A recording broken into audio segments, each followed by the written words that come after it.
اینم از یه پروتئین وی عالی و خونگی. موادی که لازم داریم پودر آب پنیره، پودر جوانه گندم، پودر کاکائو، پودر سفیده تخم مرغ و شکر قهوه‌ای که میزانش رو براتون توی ویدیو نوشتم. اول از همه اومدم پودر آب پنیر رو تو ظرف مناسب ریختم و بعد از اون پودر جوانه گندم رو بهش اضافه کردم و خوب مخلوطشون کردم. بعد از اون نوبت میرسه به پودر کاکائو و بعد هم پودر سفیده تخم مرغ رو هم اضافه کردم. مواد رو خوب با هم مخلوط کردم تا خوب به خورد هم برن. در آخر نوبت میرسه به شکر قهوه‌ای. من از 300 گرم شکر قهوه‌ای برای این مقدار از پروتئینم استفاده کردم. چنانچه که دوست نداشتید میتونید کمتر استفاده بکنید. بستگی به ذائقه خودتون داره. تمام مواد رو خوب با هم مخلوط کنید تا یک نواخت بشه.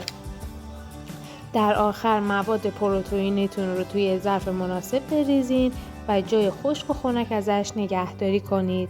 این پروتئین وی برای ورزشکارا و بدنسازا به شدت توصیه میشه، چرا که هم فوق‌العاده طبیعیه، بدون هیچ مواد افزودنی هستش و هم مقرون به صرفه است، هم انرژی فوق‌العاده زیادی داره.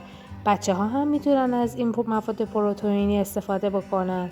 کپشن رو حتما بخونید، قلب بیرنگ رو هم قرمز کنید.